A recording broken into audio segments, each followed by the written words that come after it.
Hello and welcome to today's episode of Engendered on KAFTAN Television, a show where we always analyze all issues that affect the female gender. I am Chidinma Ufomadu.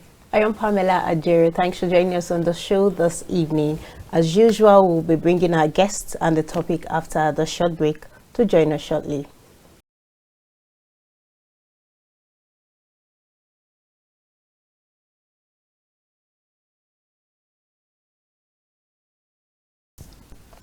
Glad to have you join us on this segment of Engendered, and if you're just joining us, you're right on time because the show is just about to begin. And today on Engendered, we're going to be discussing something really, we always discuss important things. Forgive us for always saying we're discussing something really important today. We always discuss important topics.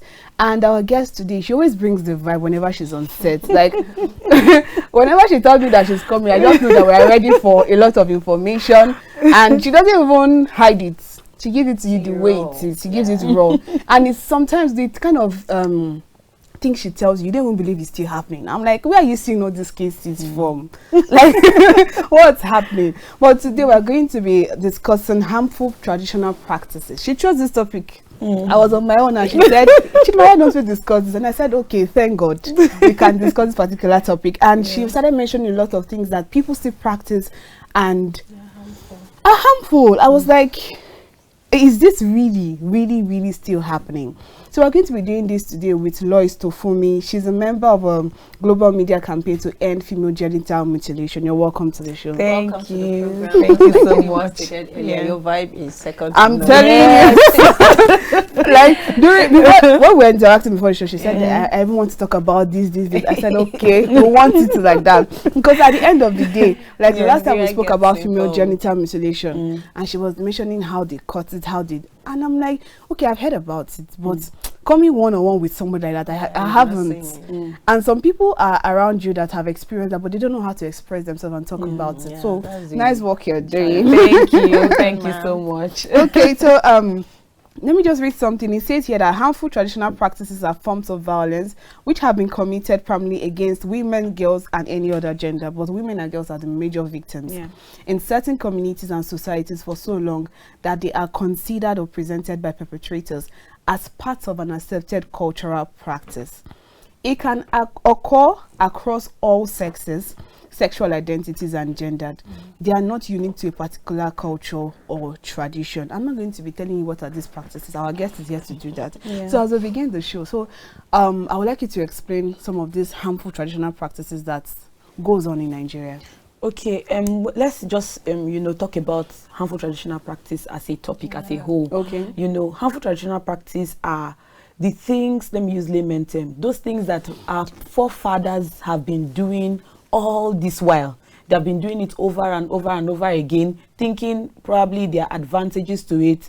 And we keep we keep learning every day. So we keep getting new information about these things. I was hearing one of my friends saying something and I'm like, oh, okay, that's good. She said in this period where we are, we learn, we relearn and unlearn. So were you there? So she was saying these things and I'm like, yeah, very true. And it's important that our minds are open to learn some of these things, because looking at those things that happened in the past, our forefathers, they were thinking that these things are good things, they're things that would help us, and all of that. But at the end of the day, they turned out causing more harm than good. And if we don't sensitize people, so we're not here to condemn you on this act that you are doing, but we're here to let you know that these are the disadvantages to the things that you are doing, and if you don't stop it, it will continue to cause more harm. So that is harmful traditional practices. Those practices have been going on since our forefathers, and up till now, these things are still going on. So we have female genital mutilation. I'm an advocate, full advocate of female genital mutilation. I've been here twice talking about that topic. There's breast ironing. Yes, it's happening in FCT. Exactly what I said. Like that's what she said as well. Yes, there's breast ironing. It's happening here, even in FCT. We have 2 communities in FCT here where it's happening. Okay, how is it done? Okay, so breast ironing is the use of there are different things people use. They use sometimes hammer, they use turning stick, they use the back of coconut, they use this stone that they use in grinding stone. They put it on fire. Okay. And then when they put it on fire, when it's hot, and then they now use it on the breast. Okay. Now, to achieve what exactly? Now there are two things they want to achieve: to reduce the size of the breast or to make it disappear completely. Oh wow. So they look at when you're a girl. I have two people that have testified to this. One is a teenager and one is an adult. You know, so they have testified to this, and I've seen a lot of cases and I've heard a lot of cases that these things happen. And when they happen, one thing happens: the breast begin to grow bigger than normal in some cases. So what you are trying to cope is happening more. Then in some other cases, it's causing more harm, causing cysts under the tissues. And just imagine you putting a hot something on your surface, on the surface of your skin. You see how it feels. Okay, so I was hearing the testimony of one woman that was doing it to her child. So what she does was she put the stone in the fire and she used clothes to hold the stone. So one day, I don't know, maybe her mind was not there. So she went to hold the stone and the thing burnt her. So she ran away to get to the doctor and treated herself. So by herself, she started crying. I was like, hey, look at what I've been doing to my daughter, because you don't do that thing once. Does it not scar the breast? It scarred the breast because of the contact to the skin. Yes. While some, they will say they use wrapper. If you see some of the pictures, they will use wrapper, you know, to tie around the breast. They tie it very tight, and then they use the most times the stone, that grinding stone, when they remove it from fire, they put it on the breast and make sure that it goes in, you know. So they do that, and they keep doing it. So they don't just do it; they can do it like for a month to see the results. They keep doing it. My friend's own, she said her mother, when she was growing, because she grew her breasts very quick, early in age, maybe I think she was 8, she was 9, thereabout. So her mom was turning semo that day. So the mom just removed the semo from the water. That time she had not put the one that will make it thicker. She just removed it from this thing and just hit it on her. This person was my friend that told me. Just hit it on her once or twice, and you know they do that for like a week, 2 weeks, 3 weeks, a month, and then you see that the breast will go in, because she's told me that her breast went in. That it was when she was about 19, 18, 19, it started coming out. So looking at statistics, the African Health Organization said we have 3.8 million women and girls that this particular thing have happened to, and 25 to 50 percent of that 2.8 million are Nigerians and Cameroon. So it's happening in Nigeria very well. It's happening in the south. It's happening in different states. It's happening. It's just that it's one of these acts that is covered that people don't really know, and that is what is fast killing people. Because when you put that kind of hot surface on her, an infection sets in. Afterwards, when it's time for, or if infection does not even set in at that particular time, she would lactate, isn't it? When she gives birth, she wants to lactate and all of that. She begins to have problem. Then it's a very big issue. So breast ironing is. I was hosting. I was invited to host one program between Teenage Network and Action Aid Nigeria. So they went to a community. I can't remember the name of the community, and they found out that these things were happening. So when they asked them why is this thing happening, they now said they want to restore their family name. Like they want to keep their family name. They don't want anybody to have pregnancy outside. So when I say, it's the family of so person that is pregnant, so they want to keep their family name. And for some other people, you just hear different reasons, and you just begin to wonder that why unwanted pregnancy and all of that. So that's the reason, and that's almost the same reason for female genital mutilation if you look at it. So a lot of them are just running away from unwanted pregnancy, and they don't know that as they are running away from it, it's happening more. Because the same thing happens in female genital mutilation. Once you cut a girl and you say, you want to cut her and keep her in the house, you want to cope her virginity and all of that. At the end of the day, you find that she's looking for satisfaction, because she would definitely try to test it. And when she tests it, this thing is not, what are people enjoying? So she keep going on and on and on and on and on to different people. From there, HIV sets in, sexual transmitted infection begin to set in, and it's a lot. So there are a lot of things to cope a girl, like I would say, and I keep saying, you don't just use harmful methods like the female genital cutting, because when we look at these things, they don't have health benefits. They don't have it. Look at female genital mutilation, doesn't, and it has killed a lot of girls. Like I kept saying, KAFTAN because Fatima was a serious case that happened. You know, it has killed a lot of girls. So it's something that we really need to look into. If it's happening in your community, please speak out. Okay, apart from black breast ironing, now what are some of these other practices you were about to mention? Yes, we have widows. When they inherit widows, not even properties, to inherit widows. Yes, that's like you make them your wife. Okay, maybe the younger brother. Yes, you know, that one is also there, and it's something that, you know, after you, why they do that really is because they want the properties of that man. So the uncle, that's like the other brother or the younger brother, depending, or an uncle self. Yes, an uncle just take all the properties and take. So the woman. The problem is the woman is a property. Yeah, that's my problem. That they see the woman as a goods, not as a human being that have the right to say, I started a campaign, right to my body. They don't see her like a human being as they are. They see her as a goods that they bought. You know, they say, we paid your bride price. And that's why it's causing intimate partner violence. Intimate partner violence is also a harmful traditional practice.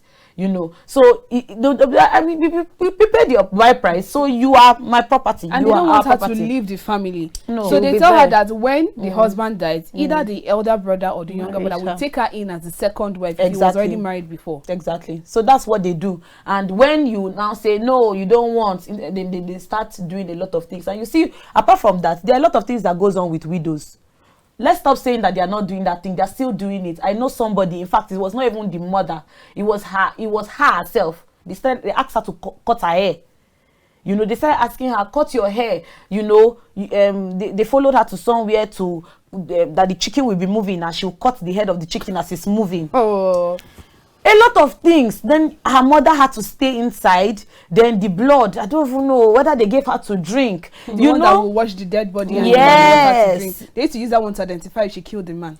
They said that if she killed the man, then something bad she would die. Then she will have to sleep with the corpse inside. And some people will it's still happening. Please, let's not say it's not happening. Let's not say it's in the Igbo movies and all of that. It's still happening. You know, because this thing I'm talking about was 2 years ago. I know a girl. She said it. I know the girl personally. She said that she as the firstborn in her tradition, she has to sleep in the same room with her dad's cup for I think the night before the burial or 2 days before the burial, so that's the tradition in their land. Imagine someone like me. I'm very scared. Because she was asking me that, did I do that? I said no.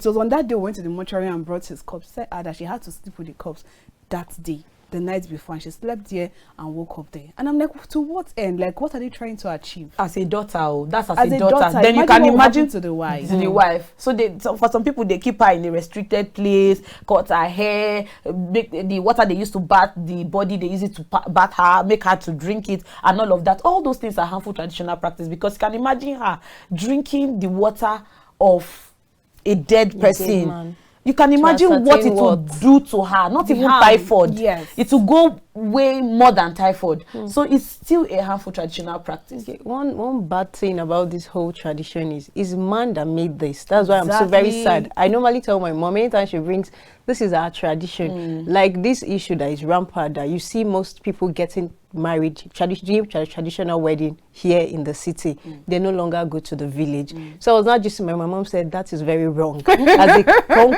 Igbo woman, Igbo child, you cannot do your traditional wedding in Abuja. Also, what happened to your parents' house? So I was not trying to explain to her what exactly is the reason why I have to go to the village when my both parents are here in Abuja. And she said, it's tradition. I said, have you forgotten that it was men who came together, sat and did this tradition? And it's still men that will sit and say, we don't want this tradition. It's not favoring us. We want to let it go. Have they told you that you should do it how they used to do it so that it will happen how it used to happen? There's a way they say it in Yoruba, that you do your wedding how they used to do it. If you don't do it how they used to do it, your wedding will not be peaceful. That's what they mean. So allow it to happen the way it used to happen. So do it the way they used to do it, so that it will happen the way. If you're supposed to give the elders 2 cows, give the elders 2 cows, so that your wedding will be blissful, and all of these things. And all of these things are traditional practices. Even when it comes down to burial, when I experienced personally, I was mad. My dad's burial, I said, if not it was my dad's burial, I'd have opted out. Like, I'm not doing anything. Like, can't we just bury him in Lagos? Because there are a lot of formalities. You have to go down and inform this person. Why can't I call my uncle and feel like, uncle, your brother is dead? I have to go down, to the village, inform Not him. even checking your own security. Exactly. That's one. And inform him that, okay, my daddy has died. And you now act like, I already told you on the phone, but you act like you were not aware. Oh, what happened to him? All those things. Then there's a tradition that says that you have to settle the community people. His mother's side, his mother has been late since 2005. We had to settle them.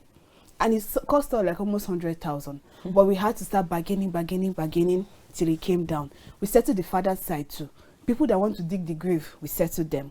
They say they have to drink beer, they have to cut chicken, kill chicken and stuff. We told them we are Christian, we don't believe in such things. So we gave them the money equivalents and they should move on.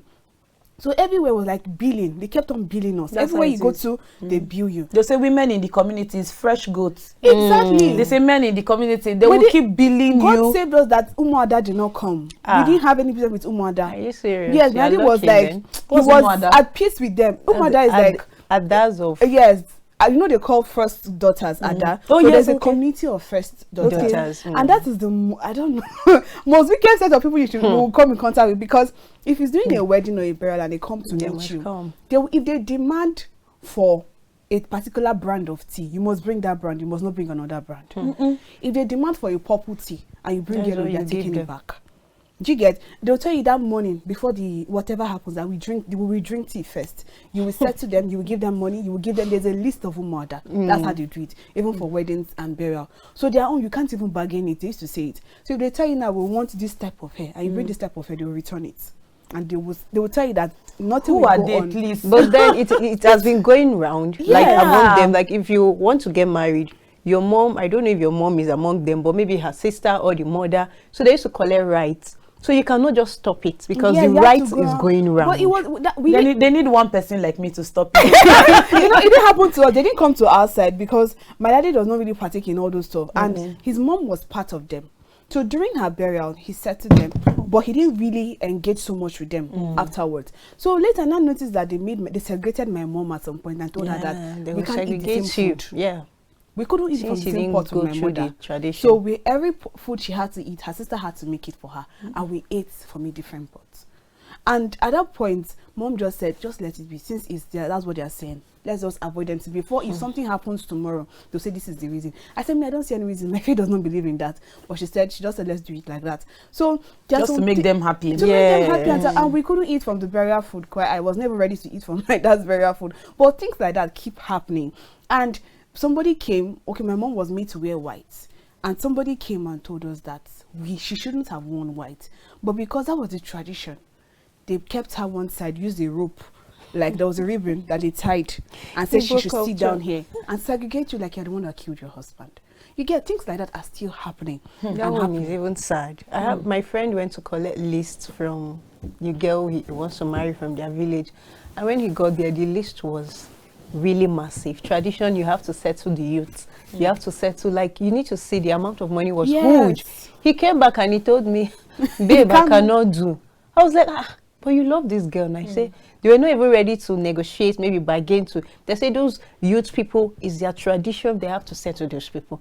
Who are they? Are you connected? How much did you contribute to her education or her upbringing? It's really sad that some people lay down some of these rules. Anybody that sees me now will say, this lady is rebellious. It's not about it. Please, so if you have to be rebellious for the right thing to be done, yes, especially when it have harmful effects, like FGM and all the rest. You can imagine me working in Abuja. Like force feeding, what's that about? Yes, nutritional violence, force feeding for children. You know, they twist them, that twisting, hold their nose, close their... That holding of nose is a common thing. I see it every now and then. You know, it's actually a violent act. Wow. There are a lot of things that children eat these days that you can learn about, because I've seen seminars where they make these things. I saw one of my friends, she was making something. I think it was sweet potatoes. She mixed it with egg yolk. And there's a way they do it now, and her baby loved it. So there's some children, some food that some children do not like to eat. So if instead of you to, some people call it lazy parenting. Oh, okay. Lazy parenting, because that's what force feeding is. You don't want to check, okay, what does my child like? You now say, oh, okay, I would force this child to take pap. I'll force the child to take custard. I'll force it, like my younger brother. My younger brother never liked pap. he never liked custard or oats. But one day, one time, my mom tried golden morn, and he loved it. You know, he could eat every other thing, but then pap and you know, in those days, grandmother say, no, it's pap that is the the nutritional one. Yes, it's pap. If he doesn't take pap, that means he will not grow well. His bone will not be strong. So he has to take pap. So I remember that time that they tried to force, but after I get to some point when he's crying so much, we'll just go and carry him that, no, I beg, we cannot continue with this. You know, so it's lazy parenting when you try to, you know, force a child. You have not seen when they are doing this thing. They will put the neck of the child down. Then they will close the nose. Like turning the child upside down. They will turn the child upside down, and then they will now put their hand. They will be pointing. So one person will stand and be pointing. The hand will be under the leg. I'm like, if this hand there's a network of nerves we call brachial plexus just below our armpit. If anything happens to it, you have rendered that child paralyzed. So they do a lot of these things. They will bend the hand, and then when they force the child and the child is not taking, they close the nose so that the child can try to breathe through the mouth and then swallow. And if you know, there are a lot of complications that can happen at that particular point in time. You know, so it's a very big problem, and I feel like women are still doing it now. They're still doing it now. You know, they didn't even say anything wrong with it. They're not saying. They said, you know, the other day I was talking to my mom about this, and I'm like, do you know, like sometimes I just sit and talk to her about some of these harmful traditional practices. My mom is someone that knows tradition as well, and I'm like, this thing they are doing is not good. She say, you don't want the child to eat. They feel like they're doing the child a favor. Okay. So they're like, the child will keep crying. So don't you want the child to eat? I'm like, okay, there are a lot of methods that they're using now. There's this thing they're making now. They mix it with crayfish. I don't even remember the name now. There are a lot of things they do now, and it smells really nice. I say, okay, what of that? Why don't you say, some women don't have time to do these things. It's patience. You have to understand, because you have to keep trying and knowing what your child likes. And the thing is, what you don't know is bigger than you. Exactly. Because most of the parents, they don't even care, like what she just said. They don't know if there's a particular food the child should eat or should not eat. The thing they know is like pap. At this month, at maybe month 8 months, you have to leave breast and start like they don't pap. And then they'll start increasing say, no, he cannot take one bottle. This is the size. If he doesn't finish it, then you force him. He has to finish that bottle. But then he will not be strong. His body will not be strong. And they make you look like, especially Gen Z mothers now, they make you look like you don't know what you're doing. Because you move about with your child, and maybe your child, I know a colleague of ours, the baby is not fat. She's not big. But she's healthy. She's healthy. There's nothing wrong with the child. And she moves about, and people ask her questions like, why Vicky know the job? Is this Vicky? Are you feeding this child at all? You know, those kind of questions. Now say, if the child does not want to, you close the nose. You know, they started recommending all this stuff for her. So when she was not talking to me about it, I said, don't bother about it. Honestly, let's try things. Boil eggs. Does a child like egg? Mash it. Yam. Indomie. Exactly. From there, you will start knowing what your child likes. Yes. Complan. Exactly. It's expensive, but Complan, use all of these things. Patience. Because some of them don't have that patience to, okay, I tried this one today, she doesn't like this, let me move over to this tomorrow and try it. So eventually she found out that the child likes fried egg. She likes boiled egg. She likes beans. Like that. Little by little by little. But when the elderly ones see you outside, they feel like you're not putting in enough effort to even try and take care of your child. Now, I saw another thing that I think it says scarification. That's the one of using marks to identify. Please, before we move from this child, can we talk about that one when they will bend the hand of the baby when they are taking the baby's bath, for the, I don't know what they call it. They will turn it upside down. They will bend the hand. They will bend the leg. And the one my mom even said, for you to have pointed nose, they'll have to press your nose.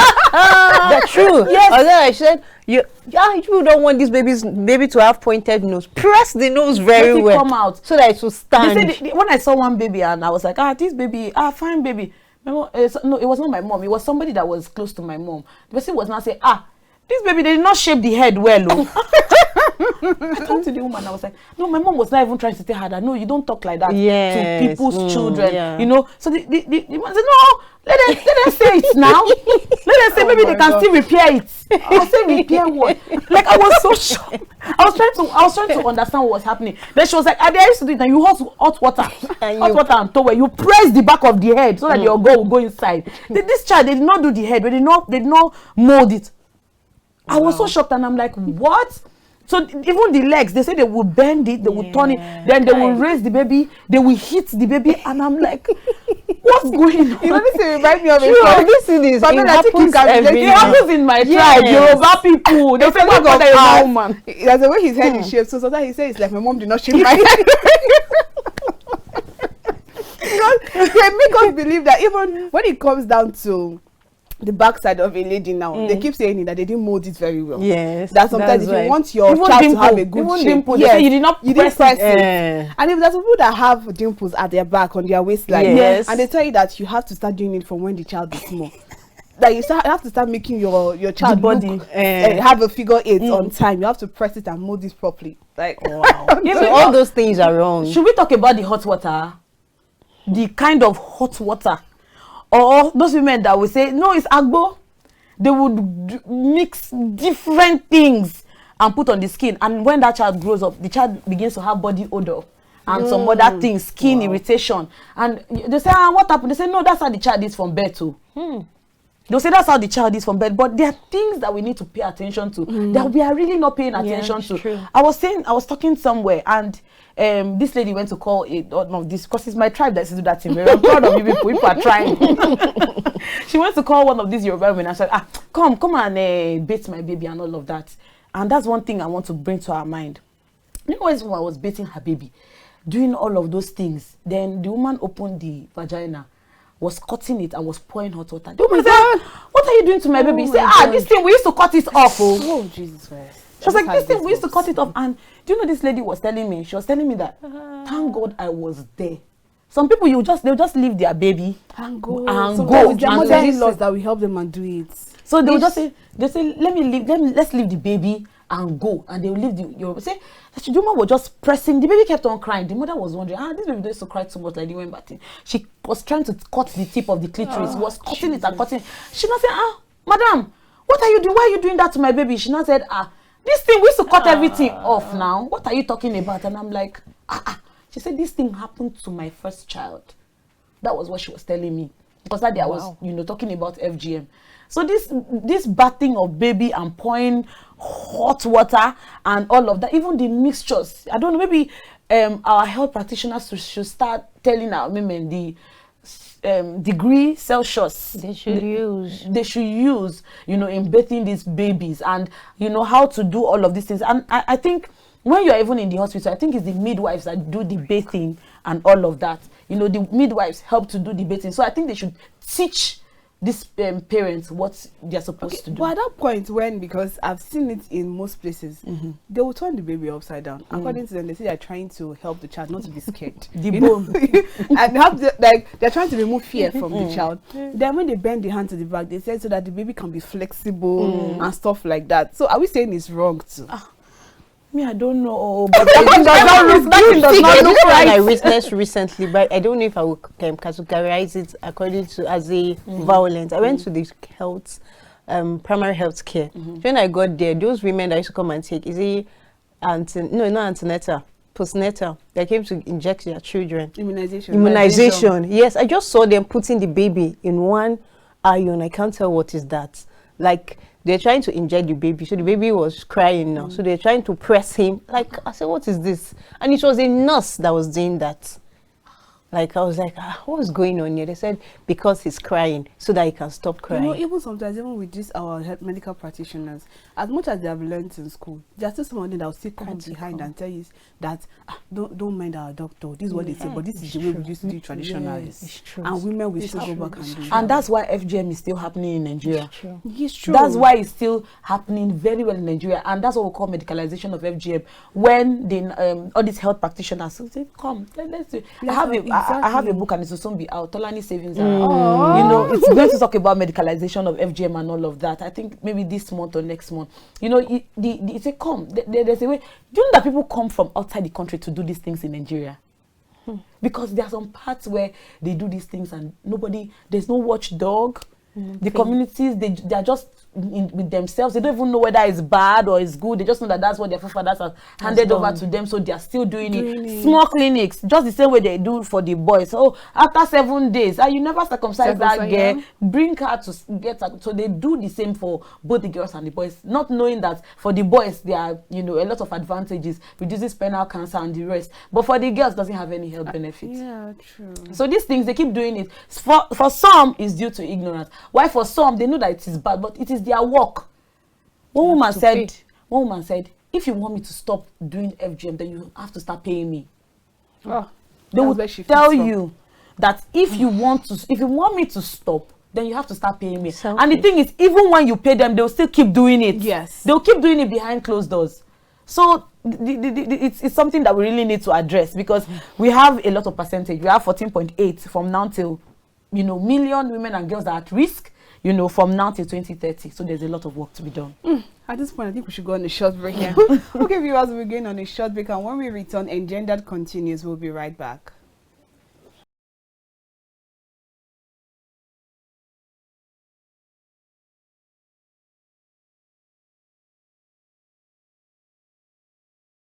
Welcome back to the program. If you've just joined us, this is Engendered, and it's coming to you live from our Abuja studios here on KAFTAN television. And before we went on that short break, we've been discussing harmful traditional practices happening right here in our society with our beautiful guests. We've really said a lot about this.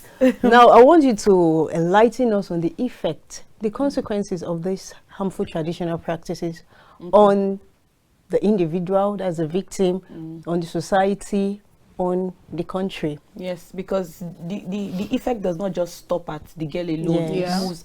It moves, so the effect varies from, what harmful traditional practice had happened, to, for female genital mutilation now, there are a lot of, consequences.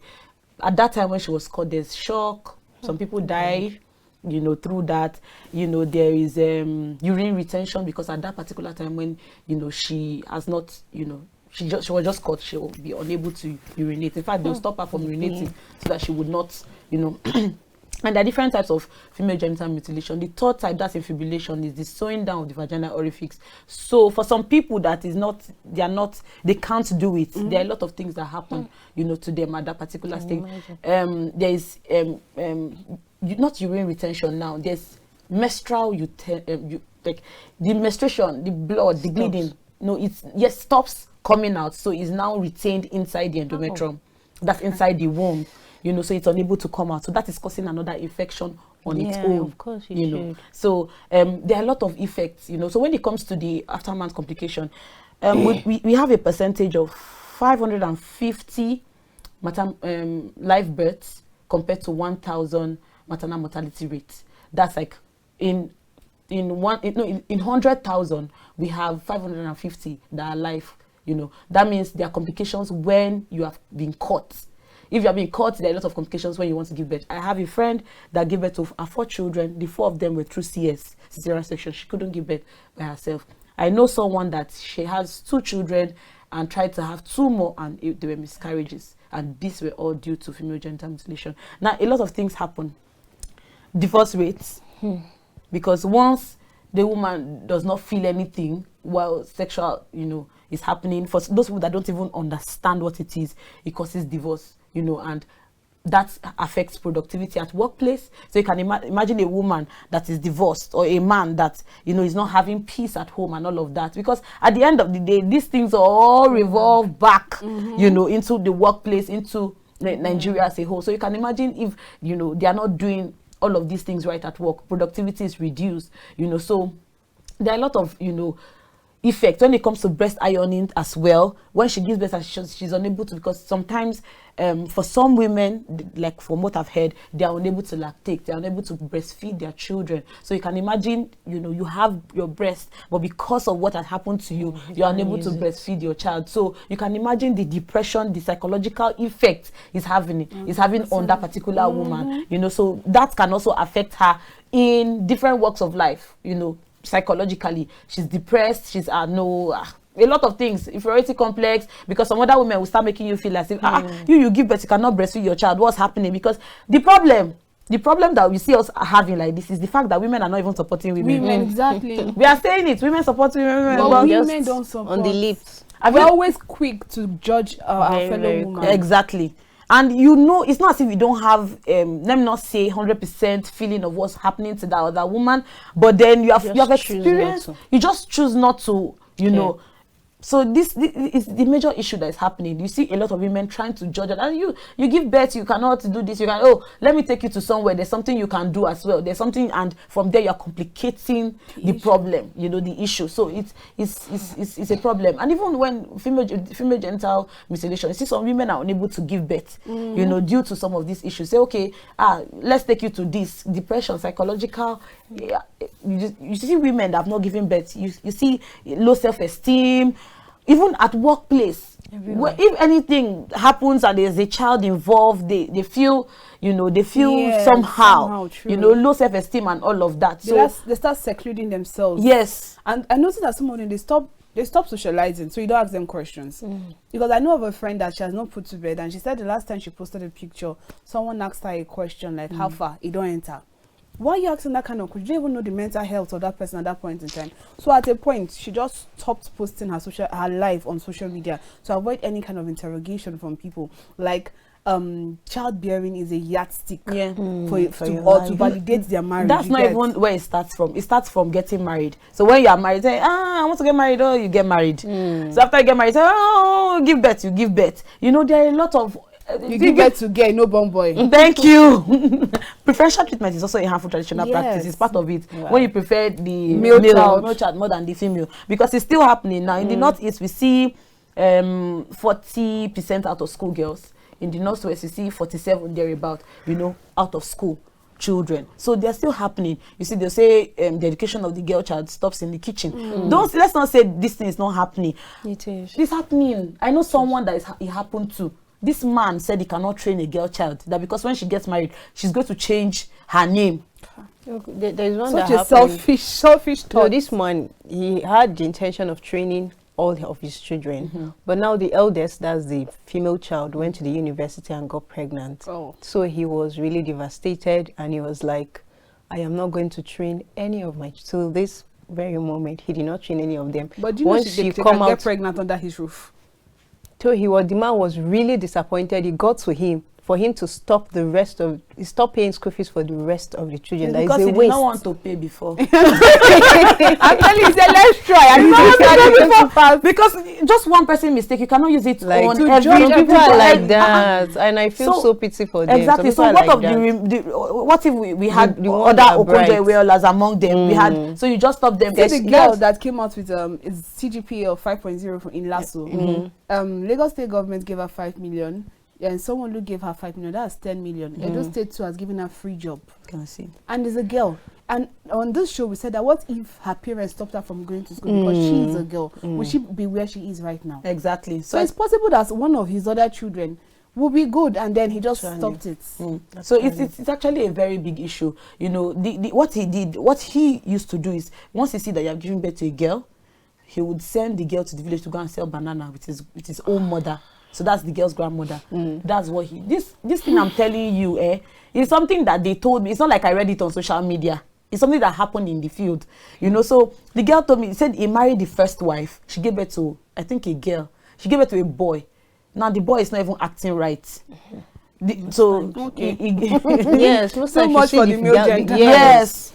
Then he now gave birth to 3 girls. The second wife gave birth to 3 girls. Now this girl that was telling me this, she's part of the 3 girls. The father refused. The mother has been paying their school fees. Now he sent the mother out of the house that he would take the responsibility. Do you know up till now he has not paid their school fees? Up till now, he has not paid their school fees. So preferential treatment is something. And we see that a lot of girls are moving up to their responsibility. A lot of girls are out there trying to do, and you know what he's doing? It's causing a lot of men and boys to move back. Because if you go to secondary schools now, you see, I think we should even do, prevalence check on these things. We see that a lot of girls are moving up. Yes. You see, they are moving up and all of that. Then the boys are now taking the back seat. They are relaxed because we're sensitizing the girl child, and a lot of people are not really talking about what they are doing. And it's something that we really need to talk about, because if we sensitize the girl child and we don't sensitize the boy, then exactly. Because when the girl now get married to a boy that I'm sorry to say, does not have head, you know, that causes more problem. Because even when she tries to cope and tries to say, no, this and that, let's still affect her. Yes. So now how can we fight this? Like Pamela rightly said when we went on the break, that we can't say everything is going to wipe out right now. But how can we try and curb this particular act and prevent them from happening around us? So I'll start by saying that it's our responsibility. There's no NGO that, you know, it's the responsibility of that NGO. Everybody just starts doing something to make the world a better place. You can start doing what you can do, and that's what we're doing here. Just talk. Just post something on your WhatsApp. Do you know FGM is bad? This is what it causes. It's our responsibility. It's not the responsibility of one NGO or one pastor or somebody out there to talk about. It is your responsibility as a viewer. As you're listening to me, it is your responsibility. So if you have not been doing anything, please stand up and start doing something, because the way these things are going now, you see a lot of incest, you see fathers sleeping with their daughters, you see rape, stuff. You see drugs. I was still handling one issue we're talking about. You see a lot of issues out there. And it's something that we really need to take a front seat on, because these things will keep happening if we don't, you know, continue to talk about it. So it is not one person's job. Nobody. Women affairs cannot do it alone. We as media, we cannot do it alone. So it is important that we all work together. And another thing I want to say is women supporting women. And when I'm saying women supporting women, I'm saying women supporting girls. So girls supporting women. So you can imagine there's a case. Imagine a woman that you know, she got married to another man. She has a daughter, and the man she got married to was sleeping with her daughter. And when the girl say, this man, you know, is doing this to me, the man say, shut up. You want to spoil my marriage? Yes, you want to, thank you. You want to destroy my marriage. This thing is happening. It's not only in movies. It's happening. So you as a mother, what are you doing? What are you doing? Would you just say, okay, don't spoil my marriage, and you keep beating this girl? You don't do that. You don't do that. You're supposed to support her as your daughter. Because if we say, okay, let's call the police, let's do this, there are a lot of cases that are not reported. There are a lot of cases that are not reported. It's only sometimes when it gets to them here, or that's when they will not say, okay, let's go to the police and report this case. And when they report the case, what will happen? They'll just say, how much is the fine? Okay, 50,000. Okay, give the woman, other person, settle the matter. Everybody will go their way. And there was a day I was talking about one case of one girl that was raped. And when the girl screamed, I said, this guy raped me. They took the guy to the police station. I said, oh, this is what happened. I said, oh, let's balance it. Okay, they gave the 100,000. Okay, 100,000. Everybody went up. Do you know that this guy continued to rape the girl? So he continued to do it. So it's now we supporting each other. And I will not leave the men out of this, because we want the men and the boys to be our allies. If all of us come together and we say no to this particular thing, if a man is doing this and another fellow man looks up to him and tell him, this thing you have done is wrong, you should not be doing this, why would you do this to another girl? And you know, people are talking about another man is talking about it. But when they go to their meetings and they talk, that girl, no, we deal with her very well. And you are there. And they're healing themselves. They are healing yourself. There's this course that they do at DNF, you know, Dorothy Ndemanzi's Foundation. They call it active bystander. You know, when you see something happening and it is wrong, and you don't just look at it and pass. You talk about it and you're like, oh, this thing that has happened is wrong. You don't just say, it's not my business. And that's what a lot of people are doing now. They just say, no, it's not my business.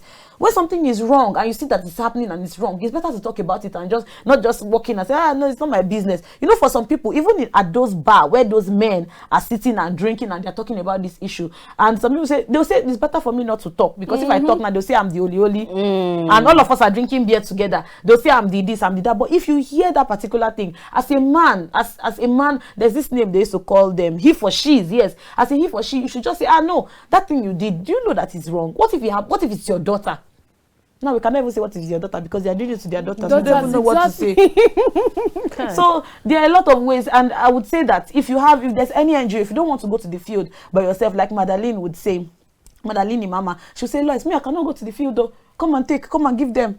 Come and do this. So she cannot go to the field by herself, but she does her own bit. She'll be like, oh, this is what I can contribute, Lois. This is what I can contribute to help you. Can you please take this to the IDP and talk to them about this particular issue? She can print things and say, okay, post it. They can post it around the IDPs and say, okay, this thing should serve as warning for them. Oh, don't do this. Sexual and gender-based issue is still a thing. It's an issue. Let's stop it. FGM is an issue. Let's stop, because when you look at it, some of these things are happening even in the IDPs because there are a lot of vulnerable people. They say, exactly. If you don't we've heard of it now. Even we just celebrated elimination of sexual violence in conflict. When there's conflict, they say, if you don't do this, no food for you. If you don't have sex with me, we'll not give you food. If you don't have sex with me, we'll take you out, we'll give you to those people that are killing outside. Wow. You know, so there are a lot of issues that are happening. So we need to call the attention of all of these people. And the last set I'll talk about is the government. Because I don't want to mention the government first, because they'll say, hey, everything government. True. But I would mention the government, because one thing I want to say is, if our judiciaries can just punish one person, use one person as scapegoat, you know, don't just give them bail. Follow the Child Rights Act, the VAP Act is there now. What passed is 2023 or 2025 during Good Jonathan's time. If one, okay, FGM 4 years, 200,000 naira fine. That's what is in the VAP Act. If one person, just catch one person, use the person as scapegoat, you know, you must go to the prison, serve those 4 years. Or some other people were saying they should even increase it. They increase it to be good. You know, Polintani was even saying that if a man raped, they should castrate him there and there. You know, she was saying it the other day. If they start castrating, you know, people, then I think maybe people. So I think punishments, drastic measures should be taken. Because if we keep talking about this, we'll continue to talk about these things. And some people, it's, will I call them psychopaths? Some people, it's in their vein. And what I would say is in their vein is because they saw their fathers beating their mothers. So because of that, they just want to continue. Some people call it PTSD. But there's no justification for it. Because there's no justification for it. Because for the fact that you find yourself in an environment that is not comfortable, you should try and find a solution to get yourself out of it. Exactly. I hear people that there was even a lady that was making that excuse for her husband. That is not his fault. It's because his father did this to his mother. So he's doing. And I'm like, that means your child too should do it to somebody else. That's what you're trying to tell us. You can work on yourself and get better. Exactly. You can get better, get yourself out of it. And another thing that you mentioned is that even the people passing the law, do they believe in this law? Because sometimes I've heard of some people that carry out this act and they're in that position to actually punish the offenders. And you're carrying out this act. Why are you breaking this table like this? No, that's what I want to say. Because most of the people that are meant to implement now. the rules, they're the offenders. So they're the how can it be offenders. done? And then next thing you know that they've sorted their way out and they've moved on like that.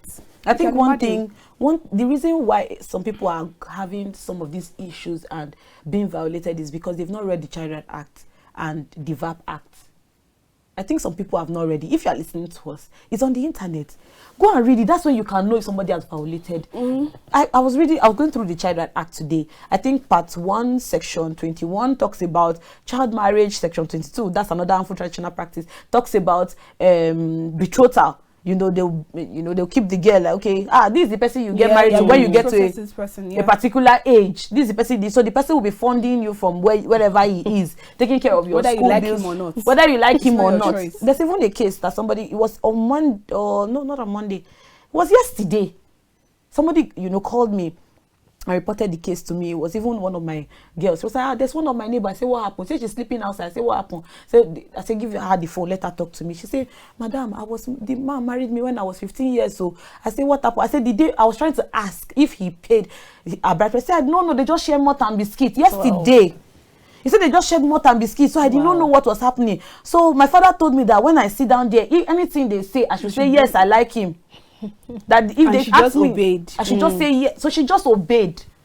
And now she's in Abuja. I said, okay, so have you had any sexual intercourse with you? She said, no, that because she's always sleeping outside.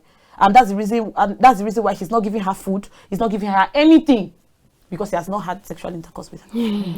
Calling on us to round up. If we can go on and on and on. So many issues happening. Thank you so much. It's always an interesting session. I told you guys, whenever Lois comes here, she will give it to you. I'm sure you heard of things that just yesterday somebody called her to mention this. When did you hear of such case? You're really an asset. Thank you so much. Thank you. And that's all we can take on today's episode of Engendered. Do well to join us next time for an interesting episode. I remain Chidinma Ufomadu. I am Pamela Ajaero. Thanks for staying with us. Bye.